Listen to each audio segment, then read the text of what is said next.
Hello everyone, good morning. ছাত্ৰ ছাত্ৰীসকল মই তোমালোকৰ ক্লাছ 7ৰ ইংৰাজী কিতাপৰ 7 নম্বৰ লেসন এ চাইল্ডছ বিউটি নামৰ লেসনটো তোমালোকলৈ মই আগবঢ়াইছোঁ। আশা কৰোঁ তোমালোকে মোৰ এই লেসনটো মোৰ top lynching spoken English channel যোগে তোমালোকলৈ শ্বেয়াৰ কৰিব বিচাৰিছোঁ। আশা কৰোঁ তোমালোকে মোৰ এই লেসনটো ধুনীয়াকৈ শুনিবা। শুনিলে ইয়াৰ পৰা যিমানখিনি লেসনটোৰ তাৎপৰ্য অৰ্থ অসমীয়া ভাঙনি গোটেইখিনি মই ধুনীয়াকৈ তোমালোকক বুজাই ক'ম আৰু সেইখিনি তোমালোকে ধুনীয়াকৈ শিকিবলৈ যত্ন কৰিবা। গতিকে মই আৰম্ভ কৰিছোঁ। এ চাইল্ডছ বিউটি, এটি শিশুৰ সৌন্দৰ্য, লেসনটোৰ নাম। গতিকে আৰম্ভ কৰিছোঁ। You have probably seen many beautiful children in your family and neighborhood. You have probably seen many beautiful children. You have probably seen, তুমি সম্ভৱতঃ দেখিছা, beautiful children, many beautiful children, বহুতো ধুনীয়া ল'ৰা ছোৱালী in your family, হয়তো তোমাৰ পৰিয়ালত, and neighborhood, তোমাৰ পৰিয়ালত নাইবা তোমাৰ ওচৰ চুবুৰীয়াত তোমালোকে নিশ্চয় বহুত ধুনীয়া ল'ৰা ছোৱালী দেখিছা। In pairs, জোৰা হিচাপে, মানে জোৰ বান্ধি দুজন একেলগ হৈ, tell each other about a child who you think is beautiful. ইজনে সিজনক মানে এজনে আনজনক কোৱা, who you think is beautiful, কোনটো শিশু আটাইতকৈ ধুনীয়া। Why is the child beautiful, আৰু সেই শিশুটি কিয় ইমান ধুনীয়া এজনে আনজনক কোৱা। তাৰপিছত here is a story about a beautiful child who lived during the reign of Emperor Akbar. ইয়াত এনেকুৱা এটা ধুনীয়া শিশুৰ গল্প দিয়া হৈছে যিটো সম্ৰাট আকবৰৰ ৰাজত্বকালত হৈছিল। Here is a story, ইয়াত এনেকুৱা এটা গল্প দিয়া হৈছে about a beautiful child who lived during the reign of Emperor Akbar. Emperor মানে হ'ল বাদশাহ, reign মানে হ'ল সাম্ৰাজ্য বা শাসনকৰ্তা, মানে সাম্ৰাজ্য যিটো কোৱা হয়, শাসনকৰ্তা বা শাসক বাদশাহ আকবৰৰ দিনত যিটো শিশু জন্ম হৈছিল। Let us read now Birbal, ব'লা আমি এতিয়া বীৰবলৰ বিষয়ে পঢ়োঁ। এম্পেৰৰ আকবৰছ ফেমাছ মিনিষ্টাৰ, আকবৰৰ আটাইতকৈ বিখ্যাত, ফেমাছ মানে হ'ল বিখ্যাত, মিনিষ্টাৰ মানে হ'ল মন্ত্ৰী। Helps the emperor learn more about the beauty of children. Helps the emperor, এম্পেৰৰজনক সহায় কৰিছে, learn more about, বহুত বিষয় শিকাবলৈ, মানে learn more about the beauty of children. চিলড্ৰেনৰ শিশুসকলৰ সৌন্দৰ্য সম্পৰ্কে বহুত কিবা কিবি বীৰবলে আকবৰক শিকাত সহায় কৰিছে।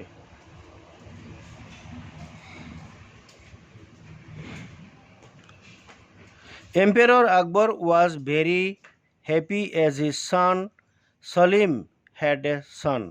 যেতিয়া মানে বাদশাহ আকবৰ was খুব সুখী হৈছিল, আনন্দিত হৈছিল, as his son Salim had a son, যেতিয়া তাৰ পুত্ৰ সেলিমে এজন পোৱালি পাইছিল, মানে এজন পোৱালি বা শিশু বা সন্তান জন্ম দিছিল।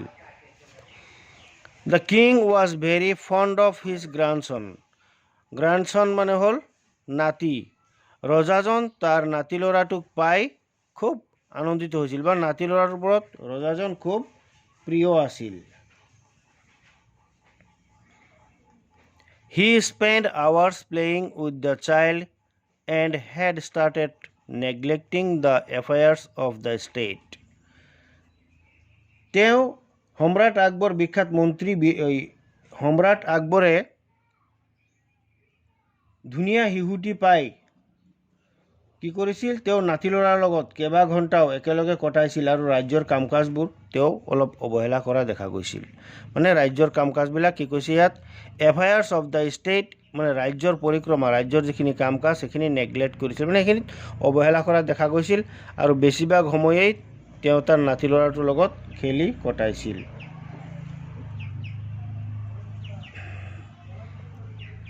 He used to say, whenever he came to the court, যেতিয়া তেওঁ কোৰ্টলৈ গৈছিল মানে আদালতলৈ গৈছিল, তেওঁ যেতিয়া তেওঁৰ সভালৈ গৈছিল মানে ৰাজসভালৈ গৈছিল বা বহিছিল, he would discuss only his grandson, তেওঁ কেৱল আলোচনা কৰিছিল তাৰ নাতি ল'ৰাটোৰ বিষয়ে। গ্ৰেণ্ডছন মানে হ'ল নাতি ল'ৰা। He used to say, তেওঁ কৈছিল, there is no child more beautiful than my grandson, মোৰ গ্ৰেণ্ডছনৰ নিচিনা ধুনীয়া ল'ৰা আৰু কতো নাই, মোৰ নাতি ল'ৰাৰ নিচিনা ধুনীয়া শিশু আৰু কতো নাই। Everyone agreed with Akbar, প্ৰত্যেকেই আকবৰৰ লগত একমত হৈছিল। Except Birbal, as they were scared of the king, কেৱল বীৰবলৰ বাদে বাকী সকলোৱেই একমত হৈছিল আৰু বাকীসকল আকবৰক ভয় কৰিয়েই তেওঁৰ কথাত মত দিছিল। বীৰবল ৰিমাৰ্কড, বীৰবলে মত দিছিল মানে মতামত মন্তব্য দিছিল আৰু এনেকৈ কৈছিল, হুজুৰ, the young prince is very beautiful, আপোনাৰ এই সৰু কুমলীয়া বাচ্চাটো বা কেঁচুৱাটো বা ৰাজকুমাৰ খুব ধুনীয়া বা বৰ ধুনীয়া। But all parents find their children beautiful, কিন্তু সকলো পিতৃ মাতৃয়ে তেওঁৰ শিশুক বিউটিফুল বুলিয়েই কয় আৰু সঁচাকৈ খুব ধুনীয়া থাকে তেওঁলোকৰ চকুত। নিজৰ শিশু সন্তান নিজৰ ওচৰত খুব ধুনীয়াই থাকে। আকবৰ বিকেম এংগ্ৰি, আকবৰ খুব খং কৰিছিল মানে আকবৰৰ খুব খং উঠিছিল। হুৱেন হি হাৰ্ড দিছ, যেতিয়া তেওঁ এই কথাষাৰ শুনিছিল। হাউ ডে ইউ চে দিছ বীৰবল, বীৰবল তুমি এনেকৈ ক'বলৈ সাহসটো ক'ত পালা, মানে সাহস কেনেকৈ কৰিলা। No child is more beautiful than my grandson, মোৰ শিশুৰ নিচিনা মানে মোৰ নাতি ল'ৰাটোৰ নিচিনা ধুনীয়া সন্তান আৰু কতো নাই। One minister then said, এজন মন্ত্ৰীয়ে তেতিয়া কৈছিল, tomorrow let us all bring a child who we think is beautiful, অহাকাইলৈ আমি তেতিয়াহ'লে সকলোৱে এটা এটা ধুনীয়া শিশু লৈ ইয়ালৈ অহা হওক। Then we can judge for ourselves, তেতিয়া আমি আমাক নিজকেই বিচাৰ কৰিব পাৰিম মানে জাজ কৰিব পাৰিম, উলিয়াব পাৰিম কোন কিমান ধুনীয়া, মানে তেতিয়া আমি নিজেই বিচাৰ কৰিব পাৰিম কোনটো সন্তান বেছি ধুনীয়া। নেক্সট ডে, তাৰ পিছদিনা, everybody brought a child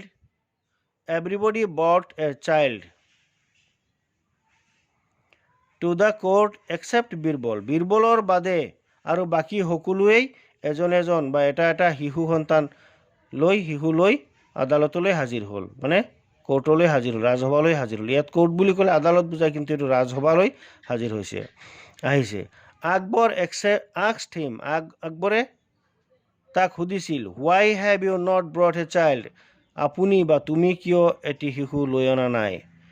where is the child that is more beautiful than my grandson, আৰু সেইটো শিশু ক'ত আছে যিটো মোৰ নাতি ল'ৰাতকৈ বেছি ধুনীয়া। I have found a child who is the most beautiful child in the entire country, সমগ্ৰ দেশখনৰ ভিতৰত মই এটি শিশু পাইছোঁ যিটো আটাইতকৈ ধুনীয়া। The mother is refusing to let me bring the child to the court, মাকজনীয়ে বাচ্চাটোক মোৰ লগত কোৰ্টলৈ আনিবলৈ মানে বাধা দিছে বা ৰিফিউজ মানে অমান্তি হৈছে, দিয়া নাই। ৰিফিউজ হোৱা মানে ৰিফিউজিং মানে অমান্তি হৈছে, বাচ্চাটো মোৰ লগত কোৰ্টলৈ দিবলৈ মাকজনী অমান্তি হৈছে। She does not want stranger to cast an evil eye on her child, replied Birbal, বীৰবলে উত্তৰ দিছিল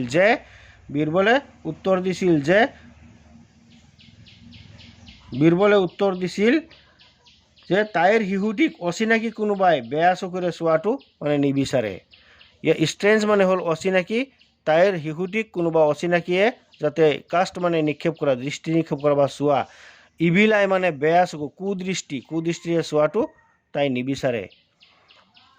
টু দিছ আকবৰ ছেইড, ইয়াতে আকবৰে কৈছিল, এই কথাত আকবৰে ক'লে, Birbal and a few other ministers disguised themselves and went to see the child, যদি তেনেকুৱাই হয় তেতিয়াহ'লে ছদ্মবেশত আমি গৈ শিশুটি চাব পাৰোঁ। এইটো আকবৰে কৈছিল, যদি তেনেকুৱাই হয় তেতিয়াহ'লে আমি ছদ্মবেশত গৈ, ডিছগিউজড মানে হ'ল আমি ছদ্মবেশত গৈ, মানে যিটো কোৱা হয় নিজৰ বেশ বদলাই আৰু তেনেকুৱা বেশত গৈ আমি শিশুটিক চাব পাৰোঁ। চ' আকবৰ, গতিকে Akbar, Birbal and a few other ministers disguised themselves and went to see the child. Akbar, Birbal আৰু কেইজনমান মন্ত্ৰী মিনিষ্টাৰ নিজৰ নিজৰ বেশভূষা বদলাই মানে চেঞ্জ কৰি তেওঁলোক শিশুটি চাবলৈ গ'ল। Birbal led them to a small dirty hut where they saw a child playing on the heap of sand. বীৰবলে তেওঁলোকক এটা সৰু লেতেৰা মলিয়ন এটা সৰু জুপুৰি ঘৰৰ ওচৰলৈ গৈছিল, য'ত নেকি তেওঁলোকে দেখিছিল এটি শিশু বালিৰ দমৰ লগত, মানে বালি থুপ কৰি থৈ দিয়া, মানে বালিত সেই ল'ৰাটোৱে বাগৰি বাগৰি খেলি আছিল। All of them were shocked. সকলোৱে আচৰিত হৈ গৈছিল। All of them were shocked. সকলোৱে আচৰিত হৈ গৈছিল। কাৰণ as they had never seen an uglier child. তেওঁলোকে এনেকুৱা কুস্ত্ৰী সন্তান, কুস্ত্ৰী মানে এনেকুৱা ভাল নলগা, কুস্ত্ৰী আগলিয়াৰ এইটো কৈছে, এনেকুৱা কুস্ত্ৰী সন্তান আৰু তেওঁলোকে কেতিয়াও দেখা নাই। The child had a running nose. ইয়াত ৰানিং ন'জ বুলি কৈছে। একচুৱেলি ৰানিং ন'জ বুলি ক'লে শিশুসকলৰ ৰানিং ন'জ বুলি কোৱাৰ লগে লগে আমি বুজি পাম যে শিশুটিৰ নাকেদি হেঙুন ওলাই আছিল, সেইটোক কোৱা হয় running knows. The child head A running knows, শিশুটিৰ নাকেদি হেঙুন ওলাই আছিল। হি হেড চিকেন পক্স। ইয়াত এটা কথা কোৱা হৈছে, চিকেন পক্স মানে হ'ল সৰু সৰু খজুলি সেই ল'ৰাটোৰ গাত বা বাচ্চাটোৰ গাত। হি হেড এ চিকেন পক্স mark all over his body. সেই বাচ্চাটোৰ গোটেই দেহাটোত, বডিটোত সৰু সৰু খজুলিৰ নিচিনা হৈ আছিল। ইয়াত সৰুৱাই বুলিও কয়, সৰুৱাই মানে একেবাৰে বসন্ত যিটো বেমাৰৰ নাম, সেইটো সৰুৱাই বা খজুলি হৈ আছিল। পক্স মানে খজুলি, চিকেন পক্স মানে মুৰ্গী খজুলি বুলি কোৱা হয়, একেবাৰে সৰু সৰু খজুলি। One of his eyes was half shut and was full of dirt. আৰু সেই বাচ্চাটোৰ এটা চকু, দুটা চকুৰ পৰা এটা চকু আধা মেল খাই আছিল আৰু সেইটো সম্পূৰ্ণ লেতেৰা পৰি আছিল। চকুটোত সকলো মানে ধূলিৰে ভৰ্তি আছিল আৰু লেতেৰা পৰি আছিল, আধা জপাই থোৱা আছিল সেই বাচ্চাটোৰ চকু। Akbar was irritated and said. Akbar মানে খুব দুদুৰ মুদুৰত পৰি গৈছিল, তামাম খং উঠি গৈছিল আকবৰৰ, আৰু আকবৰে কৈছিল, Birbal you call this child the most beautiful. Birbal, তুমি কৈছিলা যে এই বাচ্চাটো খুব ধুনীয়া, বহুত আটাইতকৈ ধুনীয়া বুলি কৈছিলা। I hope God will forgive me. মই আশা কৰোঁ যে ভগৱানে মোক ক্ষমা কৰক। But I have never seen an uglier child in my life. কিন্তু মই এনেকুৱা আগলিয়াৰ মানে লেতেৰা শিশু বাচ্চা মই আৰু মোৰ জীৱনত কেতিয়াও দেখা নাই। The child's mother overheard Akbar. শিশুটিৰ মাকজনীয়ে আকবৰৰ কথা শুনি আছিল। She was very angry. তাইৰ বৰ খং উঠিছিল। She picked up the child and screamed at Akbar. তাই বাচ্চাটোক দাঙি উঠাই লৈছিল আৰু আকবৰলৈ ভুৰভুৰাই মানে খঙেৰে যাহা তাহা কথা ক'ব ধৰিছিল। How dare you call my child ugly. আপোনাৰ মোৰ ল'ৰাটোক, বাচ্চাটোক লেতেৰা বুলি ক'বলৈ, কুশ্ৰী বুলি ক'বলৈ সাহস ক'ত পালে? He is the most beautiful child God could have given me. ভগৱানে মোক দিছে এইটো আটাইতকৈ ধুনীয়া বাচ্চা। মোৰ বাচ্চা মোৰ কাৰণে খুব ধুনীয়া, মোক এইটো ভগৱানে দিছে। গেট আউট অফ হিয়াৰ, ইয়াৰ পৰা গুচি যাওক। I don't want stranger to cast their evil eye on my child. মই কোনো অচিনাকি মানুহৰ কুশ্ৰী মানে এই কুচকু, কুদৃষ্টি মোৰ বাচ্চাটোৰ ওপৰত পৰিবলৈ দিব নোৱাৰোঁ বা নিদিওঁ। শ্বি ৱাইপড হাৰ চাইল্ডছ ফেচ এণ্ড কিছড হিম। তাই তাইৰ বাচ্চাটোৰ মুখখন কাপোৰেৰে মোহাৰিছিল। ৱাইপড মানে মোহাৰি দিয়া, মোহাৰিছিল আৰু চুমা খাইছিল। টেকিং দ্য চাইল্ড ইনচাইড, বাচ্চাটোক ঘৰৰ ভিতৰলৈ লৈ গৈছিল। শ্বি ক্ল'জড দ্য ড'ৰ, তাই ঘৰৰ দৰ্জা বন্ধ কৰি দিছিল। আকবৰ ফাইনেলি এগ্ৰিড উইথ বীৰবল, আৰু অৱশেষত আকবৰ বীৰবলৰ কথাত মান্তি হৈছিল, একমত হৈছিল। হি ছেইড, তেওঁ কৈছিল, ইউ আৰ ৰাইট, তুমি ঠিকেই কৈছা বীৰবল, তুমি ঠিকেই কৈছা। All children SIM beautiful two দিয়াৰ পেৰেণ্টছ। সকলো শিশুৱেই তেওঁলোকৰ পিতৃ মাতৃৰ চকুত আটাইতকৈ ধুনীয়া। তো ছাত্ৰ ছাত্ৰীসকল তোমালোকক মই লেসনটো অসমীয়া ভাঙনিৰ সৈতে বুজাই দিলোঁ। তোমালোকে ধুনীয়াকৈ মোৰ এই লেসনটো শুনিলে নিশ্চয় এই লেসনটোৰ সাৰমৰ্ম বুজি পাবা। ধন্যবাদ।